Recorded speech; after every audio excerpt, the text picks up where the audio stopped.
오늘 이 시간에는 구약 연대기 내용에 대한 마지막 시간이 되겠습니다. 여러분이 가지고 계시는 교재 22페이지가 되겠습니다. 포로 시대와 포로 귀환 시대에 관한 말씀을 함께 나누도록 하겠습니다. 22페이지입니다. 그동안 우리가 살펴보았던 내용은 우리가 구약 시대를 연대기 순으로 우리가 쭉 그동안 살펴보았습니다. 한 번 더 우리가 기억을 더듬어서 본다면 제일 먼저 구약 성경은 제일 먼저 나오는 게 무슨 시대죠? 창조 시대. 그리고 두 번째는요, 족장 시대. 세 번째는요, 출애굽 광야 시대. 그 다음에 네 번째로는요, 정복 시대. 다섯 번째로는요, 사사 시대. 그리고 여섯 번째는요, 단일 왕국 시대. 그리고 일곱 번째는요, 분열 왕국 시대. 자, 여기까지 우리가 살펴보았습니다. 오늘은 여덟 번째 포로 시대와 그리고 마지막 아홉 번째 포로 귀환 시대, 돌아온단 말이죠. 자, 포로 시대와 포로 귀환 시대에 관한 말씀을 살펴보도록 그렇게 하겠습니다. 자, 우리가 분열 왕국 시대가 둘로 나누어져 있었죠, 그죠? 북이스라엘과 남유다로 나눴습니다. 북이스라엘은 몇 명의 왕이 있었죠? 19명의 왕이 있었죠, 그죠? 19명. 그리고 남유다는요, 20명의 왕이 있었습니다. 북이스라엘의 왕들의 특징은 선한 왕이 한 명도 없었다. 그리고 남유다에는 그래도 몇 사람이 있기는 했지만 들쑥날쑥하는 그런 상태였다라는 것을 알 수가 있죠. 자, 북이스라엘은 이제 하나님 앞에 타락해서 멸망을 하게 되는데요. BC 722년에 어느 나라에 의해서 멸망을 당하죠? 아수르에 의해서 멸망을 당하게 됩니다. 그리고 남유다는 BC 586년에 어느 나라에 의해서 멸망하죠?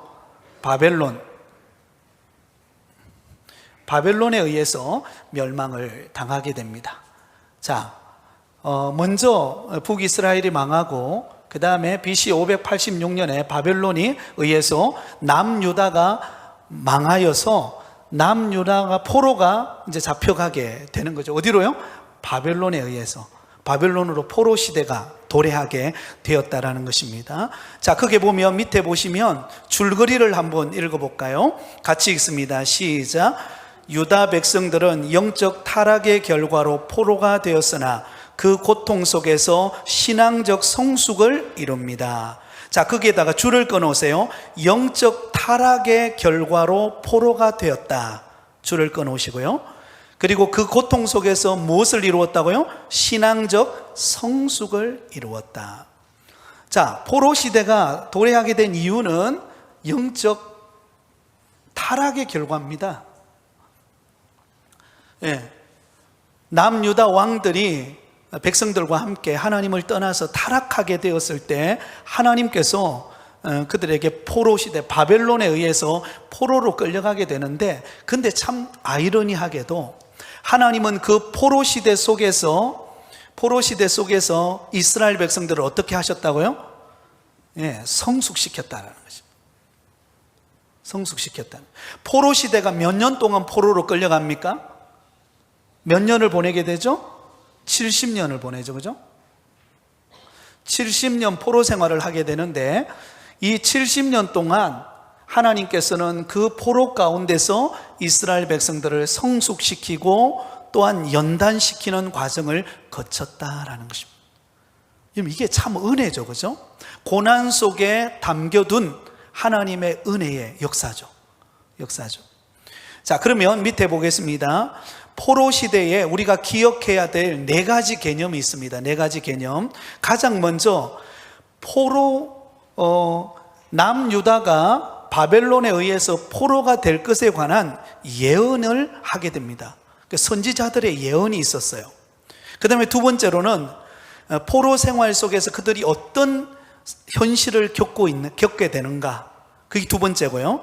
그리고 세 번째로는 그렇게 70년 동안 포로 생활을 했던 의미가 뭔가를 이야기해 줍니다. 자, 맨 먼저 포로 생활의 예언입니다. 그게 보시면 영적 타락의 결과는 포로로 잡혀가는 것이라고 줄기차게 예언을 하겠습니다.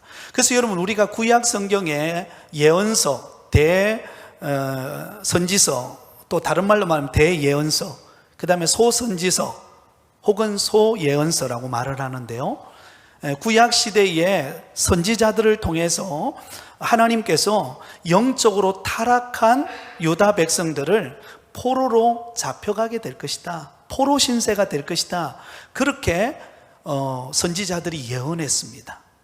자, 그게 볼까요?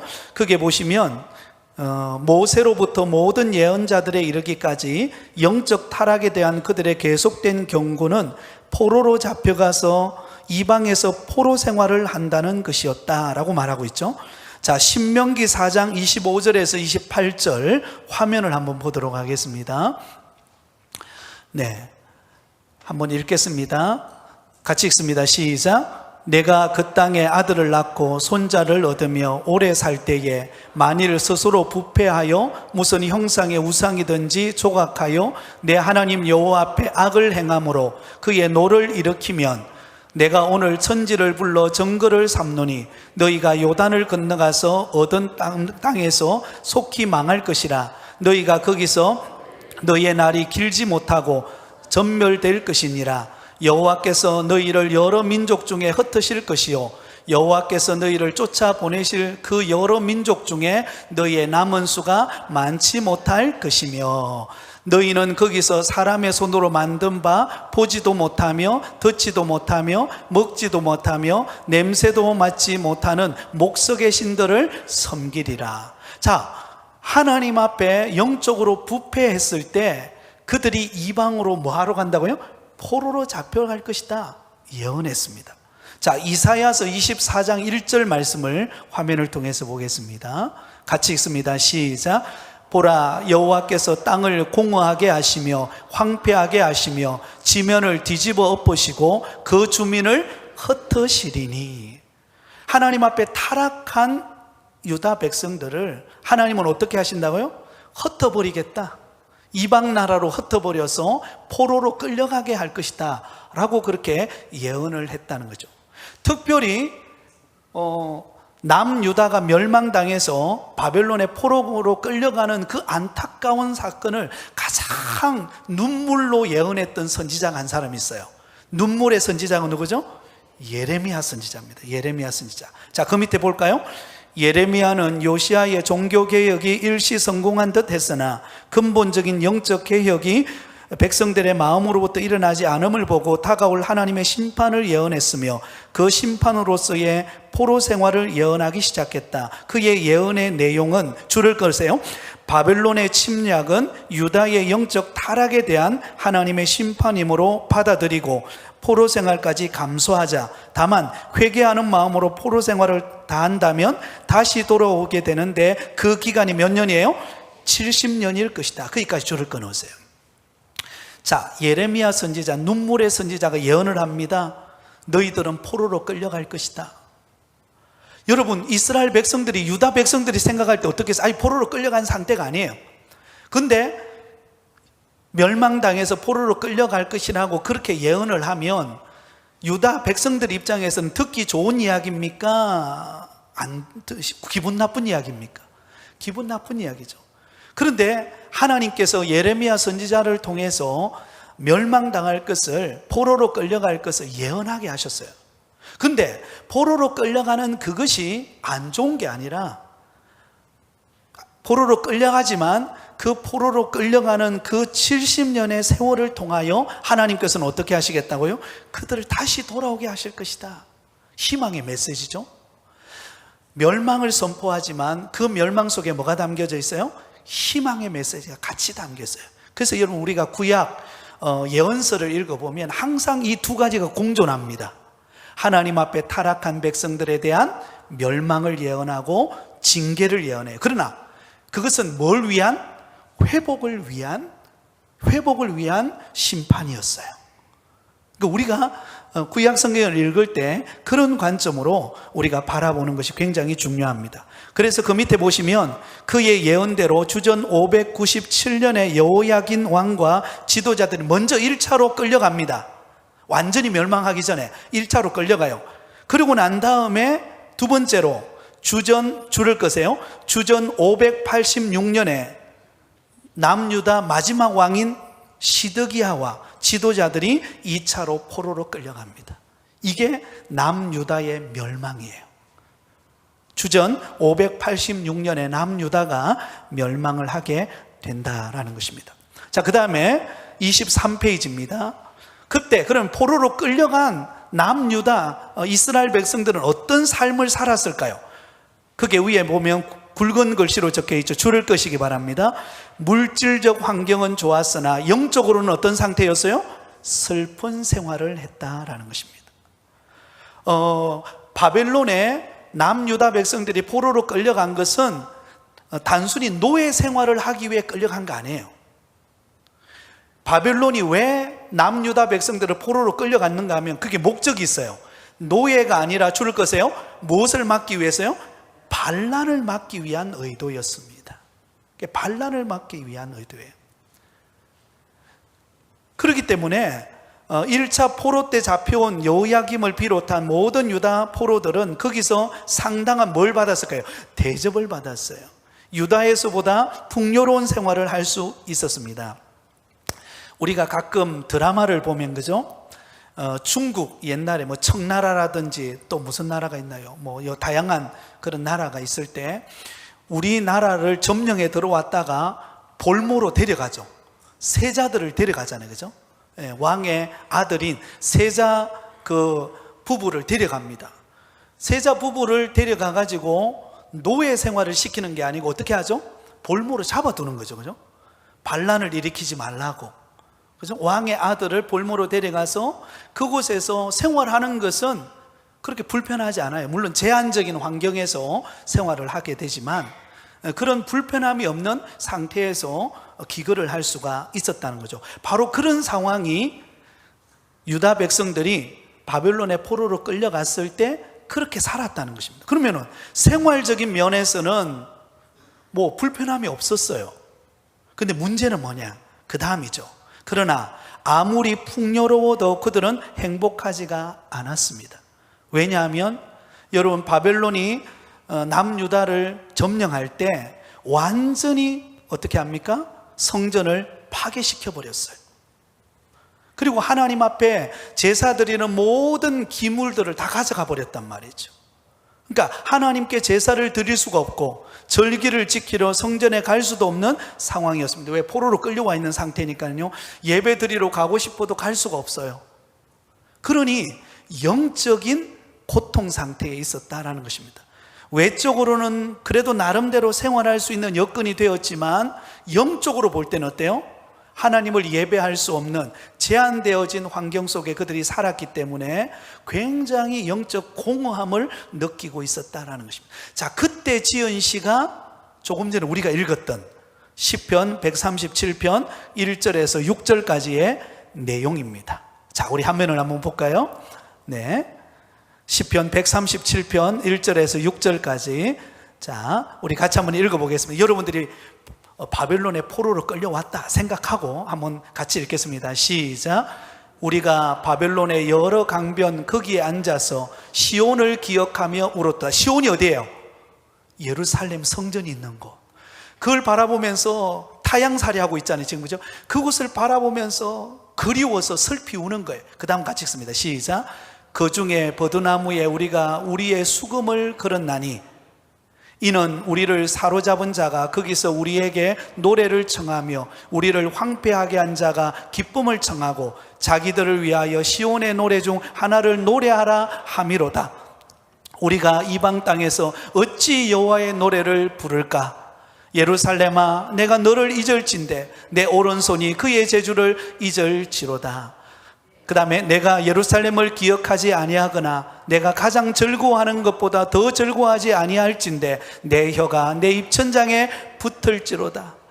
노래를 부르라고 하는데 노래가 나옵니까? 고향에 대한 그리움, 예루살렘 성전에서 하나님을 찬양하던 그때 분위기가 아니잖아요. 그 그리움 속에서 혀가 입천장에 달라붙어가지고 노래가 안 나온다는, 그만큼 슬픔의 노래를 부르고 있다라는 것입니다. 물질적인, 여러분 우리가 여기서 한 가지 중요한 영적 원리를 하나 발견하는데요, 우리가 물질적인 풍요함을 누려도 영적인 풍요함이 없으면 공고합니다. 그죠? 뭔가 막 하는 일이 잘 돼요. 잘 되지만 하나님과 관계가 불통이면 뭔가 모르게 여러분 깝깝하고 불안하고 늘 기쁨이 없어요. 근데 하나님 관계가 회복이 되면 하나님이 우리에게 주신 환경 속에서도 감사하는 일이 일어날 줄 믿습니다. 그래서 하나님과의 관계가 중요하다는 거죠. 예. 그래서 포로 생활의 현실이 그러했습니다. 그 다음에 세 번째로 보겠습니다. 이 포로 생활을 통하여 우리에게 주는 의미가 있습니다. 하나님이 왜 70년을 바벨론의 포로 생활을 하게 하셨을까? 의미가 있습니다. 거기에다 줄을 거세요.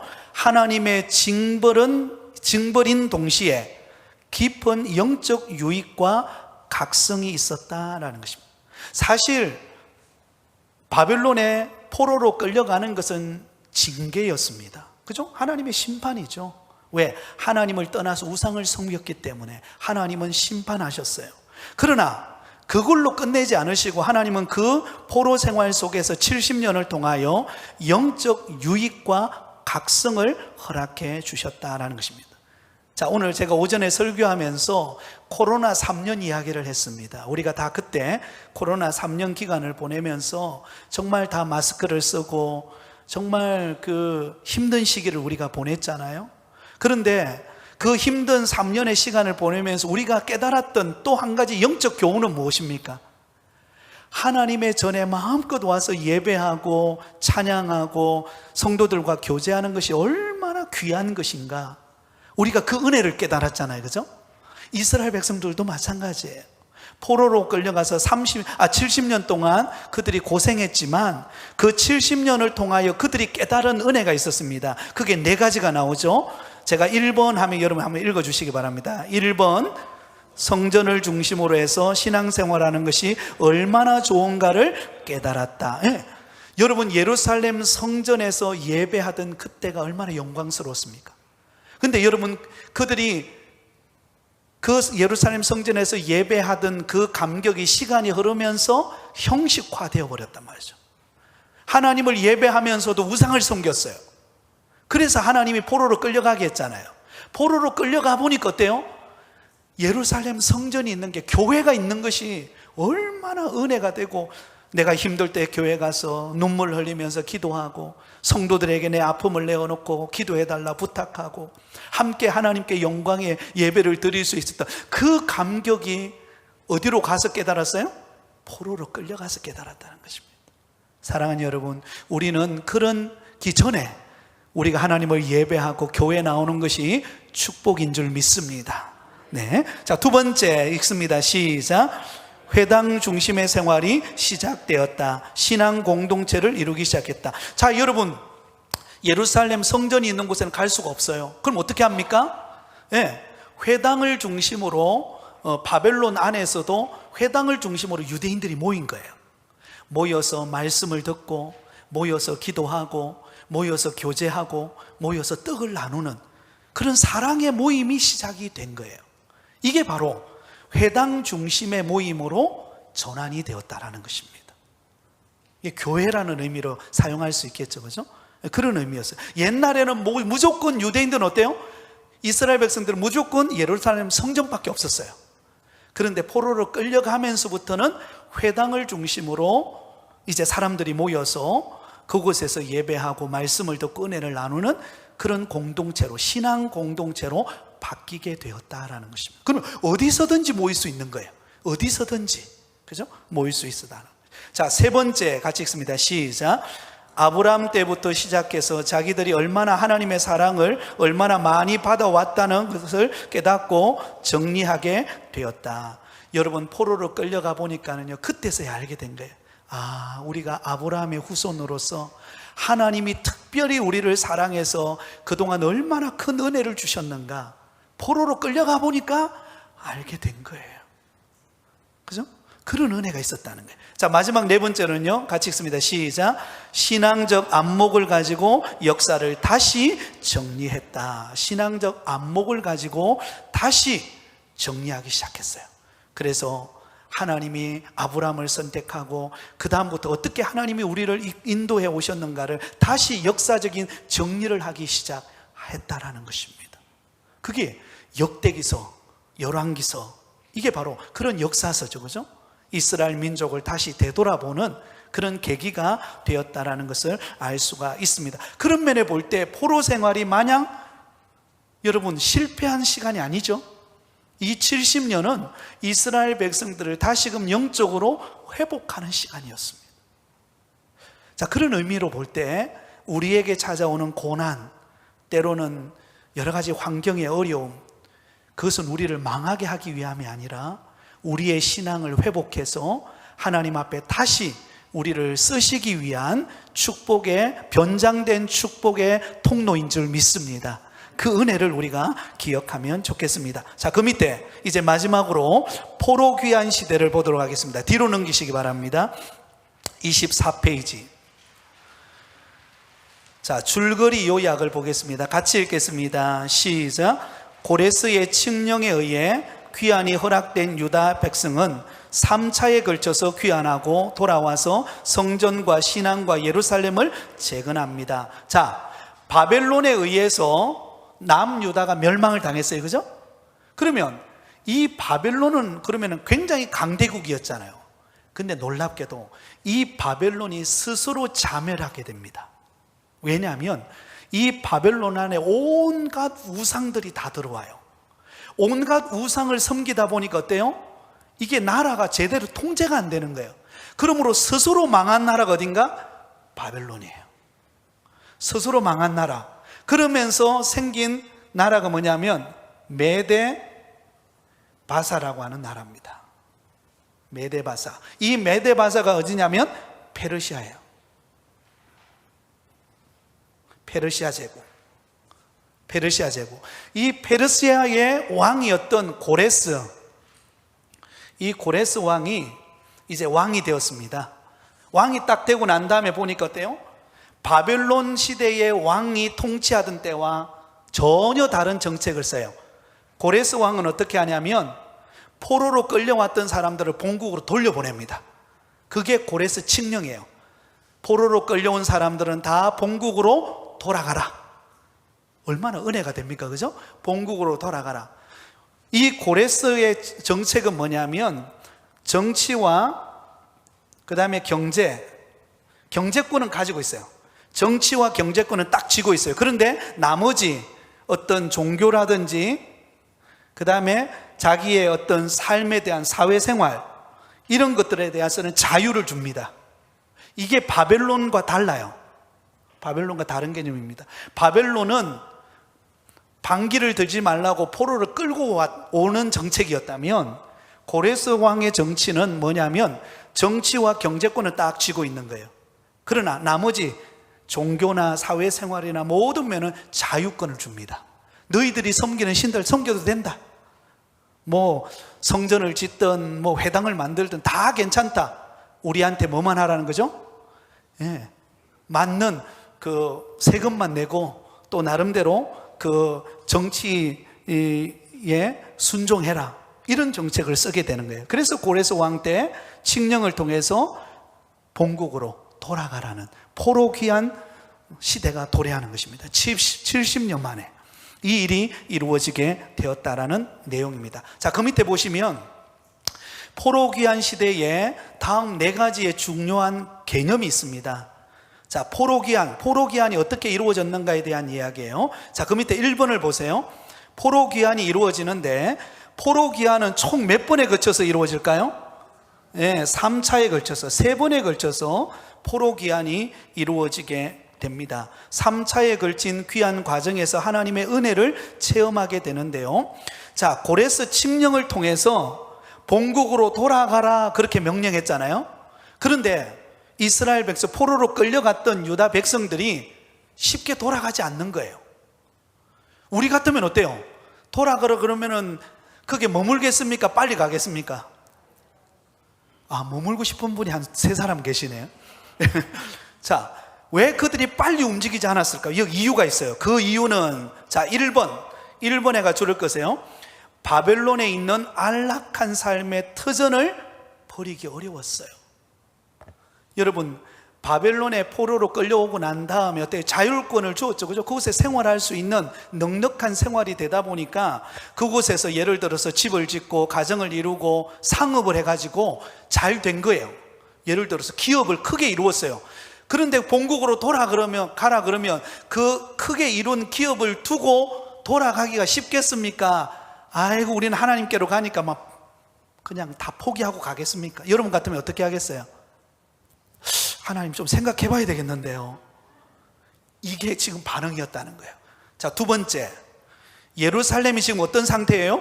황폐하게 되어 환경이 나빴어요. 돌아가야 될 유다, 예루살렘은요 완전히 황폐되어 버린 상태예요. 그러니 이미 일구 놓은 곳에 있고 싶어요? 아니면 황폐된 곳에 가고 싶어요?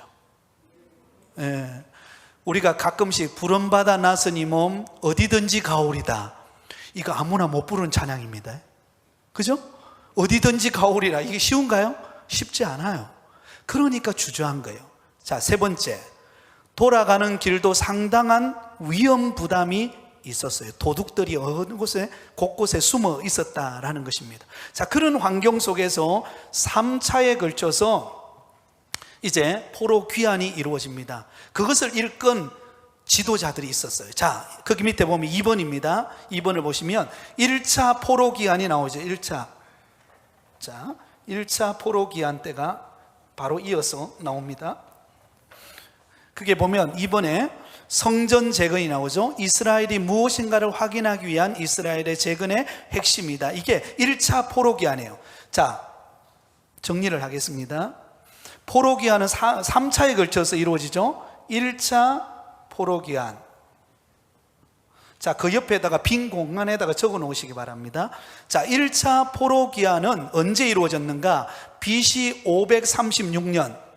BC 536년에 이루어져요.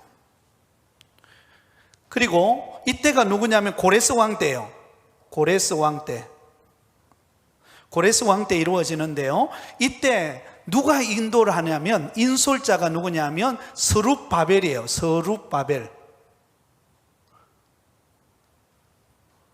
예, 스룹바벨이 인도를 합니다. 스룹바벨이 인솔을 하는데 몇 명을 데려오는가 하면 49,897명을 데려와요. 49,897명 데려옵니다. 1차 포로 귀환이에요. 이들이 와서 했던 일이 뭐냐? 앞에 나오죠. 성전을 새로 짓습니다. 성전 재건. 여러분, 솔로몬 성전이 바벨론에 의해서 완전 파괴가 됐잖아요. 완전히 파괴가 되어버렸거든요. 그 파괴가 되어버린 그 허벌판에 스룹바벨이 49,897명을 데려와가지고 한 일이 뭐냐? 성전을 새로 짓는 거예요. 근데 이때 지은 스룹바벨 성전이라 그러는데요, 제2성전이라고도 하는데, 스룹바벨 성전은요 솔로몬 왕이 지은 성전에 비하면 화려하겠어요? 초라하겠어요? 굉장히 초라합니다. 그런데 하나님은 그곳에 임재하세요. 그곳에 영광이 충만하게 임재합니다. 자, 이게 1차 포로 귀환의 내용입니다. 그 다음에 두 번째 보겠습니다. 3번으로 갑니다. 2차 포로기한이 있죠, 그죠? 2차 포로기한.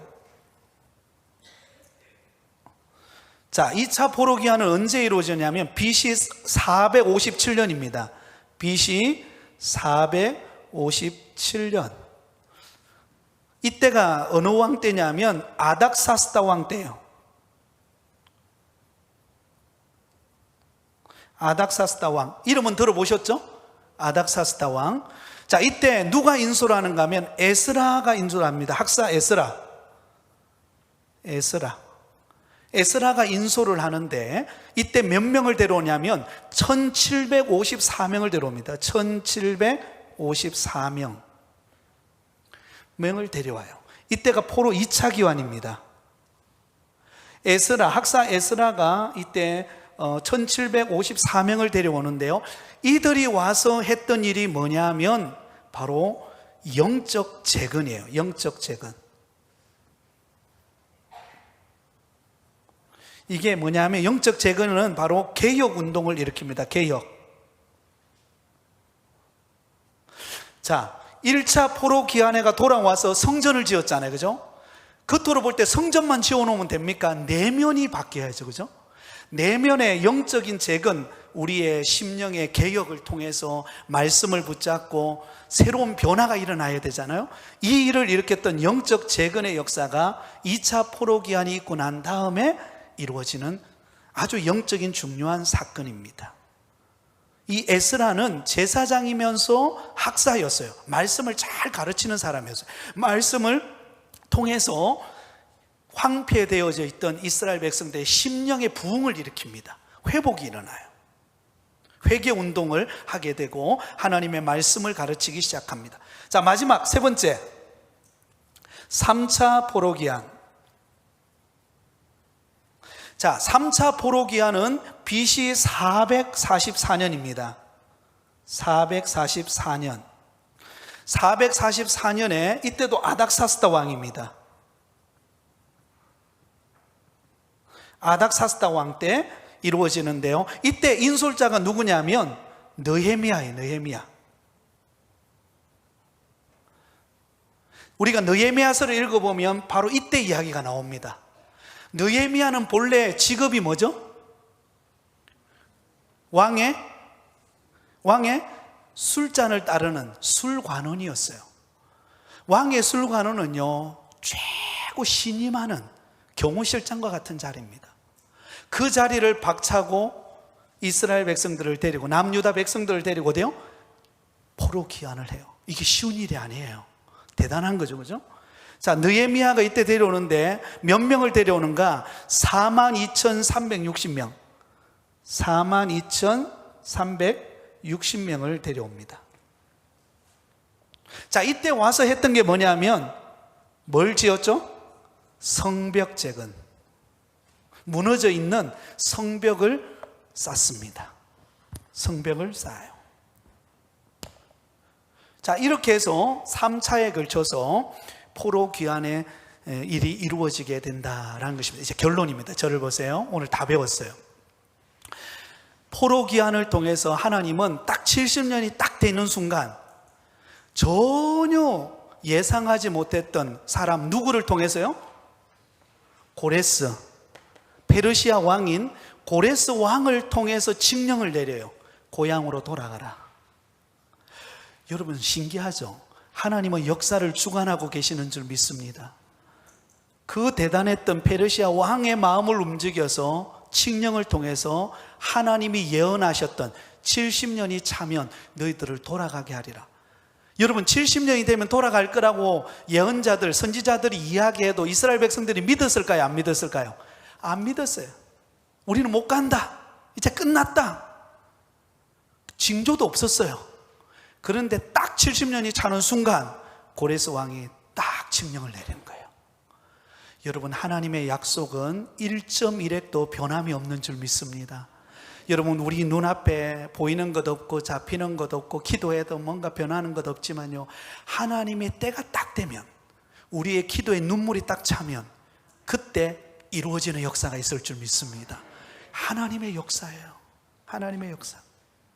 그리고 하나님께서 포로 고레스 왕을 통해서 칙령을 통해서 가라고 하는 대로 아까 말했던 것처럼 잘 가려고 했으면 안 가려고 했습니까?